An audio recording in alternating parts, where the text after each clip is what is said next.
రైతు భరోసా ఇవ్వకముందుకేమో ఇయ్యలేదు అనే దుకాణం పెట్టిరు.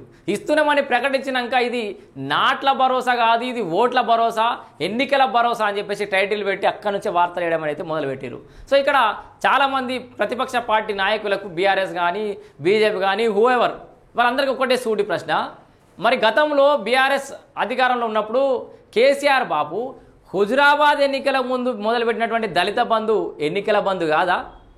మునుగోడు ఉప ఎన్నికలప్పుడు వేసినటువంటి రోడ్లు ఎన్నికల కోసం వేసిన రోడ్లు కావా? జిహెచ్ఎంసీ ఎన్నికలప్పుడు నీళ్ళలో వరదలో చాలామంది కొట్టుకపోతే ఇంటికి 10,000 రూపాయలు ఇస్తానడు జిహెచ్ఎంసీ ఎన్నికలప్పుడు, అది ఎన్నికల కోసం ఇస్తాన 10,000 కాదా? బండి పోతే బండి ఇస్తాం, గుండు పోతే గుండు ఇస్తామని బీజేపీ నాయకులు కూడా కొంతమంది చెప్పినటువంటి సందర్భం కూడా చూసినాం. మరి అవేమైనాయి? సో వాళ్ళేమో మరి వీళ్ళదేమన్నా సన్నాసులమంటమా? రాజకీయ పార్టీ కదా వాళ్ళు కూడా. నువ్వు ఏకంగా 10 లక్షలు ఉన్న ఫలంగా ఒక్కొక్క కుటుంబానికి ఇస్తా అని చెప్పేసి హుజురాబాద్ ఎన్నికలప్పుడు 10 లక్షలు ఇస్తా అని ప్రకటించేది అక్కడికే ఆపేయలేదా?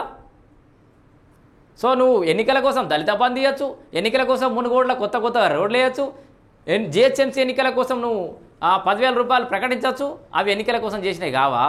మీరు ప్రజాసేవ చేసిర్రా? ఇప్పుడు వీళ్ళు భరోసా ఇస్తానగానే ఇది ఎన్నికల భరోసా అంటారా? సో ఒక్కసారి మనం చూసుకోవాలి. ముందరికి ఒక ఏళ్ళు చూపెట్టే ముందు 4 ఏళ్ళు మన దిక్కు చూపెడతాయి అనే విషయాన్ని అయితే గుర్తుపెట్టుకోవాలి. సో నేను ఇక్కడ కాంగ్రెస్ కేసుకు రావడము, బీజేపీని తిట్టడము, బీఆర్ఎస్ని తిట్టడం కాదు. ఏ పార్టీ అయినా సో ఎన్నికల ముందు ఇచ్చింది అని అంటే వాళ్ళు రాజకీయ పార్టీలు రాజకీయాలు చేస్తాయి. అల్టిమేట్గా ప్రజలకు ప్రయోజనం జరిగిందా లేదా అనేది ఇక్కడ చూడాలి మనం. సో ఈ రైతు భరోసా ద్వారా ఎన్ని లక్షల మందికి ఇప్పటికే 1 కోటి ఎకరాల పైగా రైతులకు 64.47 లక్షలు 62 లక్షల మంది రైతులకైతే ప్రయోజనం కలిగిందా లేదా అని చూడాలి. కానీ ఎన్నికల భరోసా అంటే అఫ్కోర్స్ ఎన్నికల భరోసానే కావచ్చు, తప్పలేదు.